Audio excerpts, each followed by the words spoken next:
नमस्कार दोस्तों। जैसा कि हम सभी को पता है कि 2 सितंबर 2023 को भारत का इसरो एक अंतर्राष्ट्रीय स्तर पर एक अपन छवि बनाई है। साथ ही साथ एक ऐतिहासिक हमारे दिन भी थी। 2 सितंबर 2023 को भारत आदित्य एल1 को जिस तरह से सूर्य की अध्ययन करने हेतु, सूर्य की विभिन्न गतिविधियों को प्राप्त करने हेतु हमने आदित्य एल1 को भेजा था। तो आज इसमें हम लोग बात करने वाले हैं कि कोरोनल मास इजेक्शंस क्या है तथा कोरोनल मास इजेक्शंस का प्रभाव के बारे में डिस्कस करेंगे। क्योंकि पिछले दिन हम देख सकते हैं कि 23 फरवरी 2024 को है ना, अभी इसरो के द्वारा एक अपडेट आया है। उस अपडेट में बताया गया है कि हमारा जो आदित्य एल1 है वो क्या कर रहा है। आदित्य एल1 को जो हमने भेजा उसमें एक पापा करके जो हमारा एक मैग्नेटिक लगाई गई है वो वहाँ पर क्या कर रही है। ये सभी चीज़ों को आज हम लोग डिस्कस करने वाले हैं। चूँकि इसमें देख सकते हैं हम सभी कि जो हमारा कोरोनल मास है, इसका जो इजेक्शंस का जो प्रभाव है, सबसे पहले तो हम लोग देखते हैं कि जो हमारा सूर्य है, सूर्य की बनावट क्या है। तो देखिएगा, सूर्य की बनावट में देख सकते हैं कि जब सूर्य का उदय होता है, उदय के समय में जो इसको चारों तरफ जो पीलापन आप देख सकते हैं, ये जो लालिमा होती है ना, इस लालिमा को ही हम लोग कोरोना बोलते हैं ना। और यहाँ पर एक आग का कह सकते हैं कि ज्वाला निकलता है, जिसे हम लोग फ्लेयर बोलते हैं। और इसके ठीक देखिएगा आप, आंतरिक वाला भाग जो है थोड़ा गहरा टाइप का जो दिख रहा है, एक गहरा टाइप जो होता है, इसे रेडिएटिव जोन में रखा गया है। तथा उसके ठीक पहले वाला पार्ट जो होती है, यानी उसके ऊपर वाला पार्ट जो होती है, जो ऑरेंज का कलर, गहरा ऑरेंज का कलर जो दिख रहा है, इसे हम लोग बोलेंगे कन्वेक्शन जोन। और सबसे ऊपर वाली जो पार्ट होती है ना, उस पार्ट को हम लोग फोटोस्फेयर्स बोलेंगे। और उसके बाद वाले पार्ट जो है क्रोमोस्फेयर्स है। और ठीक सबसे ऊपर जो पार्ट है, जो इसका एक कह सकते हैं जो प्रकाश में निकलती है, जो देखने में बहुत सुहावना लगता है, वो पार्ट को हम लोग कोरोना बोलेंगे। तो ये जो सूर्य की हमारी बनावट है, इस सूर्य की बनावट में किस तरह से हमारा अध्ययन हो रही है, कैसे हमारा आदित्य एल1 वहाँ पर काम कर रही है, इसका अभी अपडेट इसरो के द्वारा आ चुका है। तो आज इस अपडेट को हम लोग डिस्कस करेंगे, क्योंकि आने वाले सभी एग्जामों में आपको इससे बहुत सारे क्वेश्चंस भी आएंगे, चाहे पीटी हो या मेंस हो, और उससे रिलेटेड आपको प्रश्नों को आराम से सॉल्व करने में मददगार हो सकती है। तो नमस्कार, मैं प्रोफेसर सुकुमार दुबे और मैं आपको आज कोरोनल मास इजेक्शंस के प्रभाव के बारे में बताऊंगा। देखिएगा, जो इसका अवलोकन अभी आई है प्रभावों को, कहता है जैसे 23 फरवरी 2024 की बात है कि इसरो के द्वारा एक नई कह सकते अपडेट आया है कि आदित्य एल1 के साथ जो भेजा गया हमारा है पापा। कभी कभी हो सकता है एग्जाम में आपसे फुल फॉर्म पापा पूछ दे, क्योंकि अक्सर ये देखने को मिलता है कि जो नया नया चीज़ें होती हैं वह एग्जाम में भी आ जाती है। तो पापा का फुल फॉर्म क्या होता है?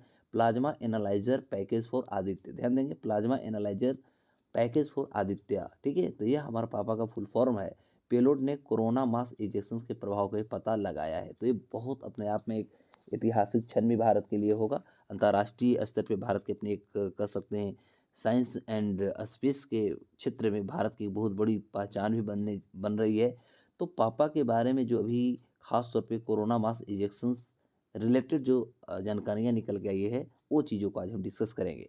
तो ये जो पापा है, यानी plasma analyser package for Aditya जो है, यह क्या है? तो यह एक ऊर्जा और द्रव्यमान विश्लेषक है। ध्यान देंगे, यह क्या है? एक ऊर्जा एवं द्रव्यमान विश्लेषक है। ठीक है, जिसमें निम्न ऊर्जा सीमा जो होती है, यानी लो एनर्जी जो रेंज होता है, उसमें सौर पवन इलेक्ट्रॉन और आयनों के इन सीटू माप, इन सीटू मेजरमेंट्स के लिए इसको डिजाइन मुख्य रूप से किया गया था। तो ये इसका मुख्य जो कारण देख सकते हैं, तो एक ऊर्जा का और द्रव्यमान का एक विश्लेषक है। इस आधार पर सोच सकते हैं कि जो सूर्य के पास जो ऊर्जा है, सूर्य के पास जो इसकी द्रव्यमान है, उसकी एक बहुत बड़ी जो विघटन है, उसे पता लगाने की कोशिश करेगी। इसमें दो हमारा सेंसर लगा हुआ है। एक सेंसर जो है उसको नाम है सौर पवन इलेक्ट्रॉनिक ऊर्जा जांच, जिसको हम लोग स्वीप कहेंगे। हो सकता है एग्जाम में ये भी पूछ दे कि स्वीप का फुल फॉर्म क्या होता है। तो मेरे प्यारे, आप सभी चीज़ों को जरूर याद रखिएगा। और दूसरा जो है हमें स्वीकार है। स्वीकार का मतलब हुआ सौर पवन आयन संरचना विश्लेषक, यानी solar wind ion compositions analyser. तो एक स्वीप है, एक हमारा स्वीकार है। ये दोनों चीज़ों को भी याद रखना है, क्योंकि ये भी एग्जाम में पूछने की संभावना अधिक है। तो इस इसरो जो है, उन्होंने अपने कह सकते हैं बयानों में बताया है कि पापा पेलोड द्वारा जो जानकारियां अंतरिक्ष मौसम की स्थिति की निगरानी में दी जा रही है, वह अपने आप में बहुत प्रभावशीलता को दर्शाता है। साथ ही साथ वह सौर परिघटनाओं को पता लगाने और उनके विश्लेषण करने में अपनी क्षमता को और ज़्यादा मजबूत बनाने की कोशिश करता है। तो आदित्य एल1 को 2 सितंबर 2023 को इसरो के द्वारा PSLV C57 रॉकेट के द्वारा इसे सफलतापूर्वक लॉन्च किया गया था। तो ये हमारे भी एग्जाम के लिए इम्पोर्टेंट होंगे। आदित्य 11 जो है अंतरिक्ष यान के साथ सूर्य का अध्ययन करने के लिए 7 पेलोड भेजे गए हैं। टोटल इसमें 7 पेलोड भेजे गए हैं। इनमें से 4 जो है सूर्य से प्रकाश का निरीक्षण करने के लिए तथा अन्य जो 3 हैं वो प्लाज्मा और चुंबकीय क्षेत्र के इन सीटू मापदंडों को मापने के लिए निर्देशित किया गया है, इंस्टॉल्ड किया गया है। पापा पेलोड को विक्रम साराभाई अंतरिक्ष केंद्र जो है VSSC के अंतरिक्ष भौतिक प्रयोगशाला और एवियोनिक्स इकाई के द्वारा इसको विकसित किया गया है। तो बाय द वे क्वेश्चन से ये भी पूछ दे कि हमारा आदित्य 11 में जो पापा भेजी गई है, जो एक पेलोड है, इस पेलोड को किसने डेवलप किया है, तो डायरेक्ट याद रखेंगे कि विक्रम साराभाई अंतरिक्ष केंद्र है ना, कि उसके अंतरिक्ष एक प्रयोगशाला है तथा एवियोनिक्स इकाई है जिन्होंने इसको मुख्य रूप से विकसित किया है। अब हम लोग देखेंगे कि कोरोना माई इजेक्शंस होता क्या है। कोरोनल माई इजेक्शंस होता क्या है, इसके बारे में भी थोड़ा समझते हैं। तो देखिए कोरोनल माई इजेक्शंस जो है, इसकी जो पहली बार खोज जो हुआ था 1971 में किया गया था। बाद में हम कह सकते हैं कि 1980 के दशक में लगभग कह सकते हैं कि सौर पार्थिव संबंधों यानी सोलर टेरेस्ट्रियल जो हमारे रिलेशनशिप होते हैं, इसके संदर्भ में उन्होंने अपने महत्वों को पता लगाया था। चूँकि CME जो है, CME में सौर प्लाज्मा और चुंबकीय क्षेत्र रेखाओं के विशाल बादल वहाँ पर शामिल होते हैं। तो इस आधार पर हम कह सकते हैं कि इसकी अपनी एक पहचान भी रही है। और इसकी उत्पत्ति जो है आमतौर पर जब देखिएगा तो सौर ज्वाला जो होती और उसका फिलामेंट विस्फोटक होते हैं, जिसे हम लोग सोलर फ्लेयर्स एंड फिलामेंट एरप्शंस कहते हैं, उसके साथ ही मुख्य रूप से होता है। तो इस प्रकार हम कह सकते हैं कि इसकी उत्पत्ति आमतौर पर सौर ज्वालाओं और फिलामेंट विस्फोटक के साथ इसकी उत्पत्ति होती है। चूँकि हम कह सकते हैं कि CME की आवृत्ति जो है 11 वर्ष सौर चक्र जो होता है उसके साथ ये परिवर्तित होते रहता है। और इसका जो न्यूनतम कह सकते हैं सौर न्यूनतम की दशा में देखिएगा तो ये प्रति सप्ताह लगभग 1 और सौर अधिकतम यदि देखिएगा तो ये के समय प्रतिदिन औसतन 2 से 3 बार या परिघटनाएं इसको देखने को मिलता है।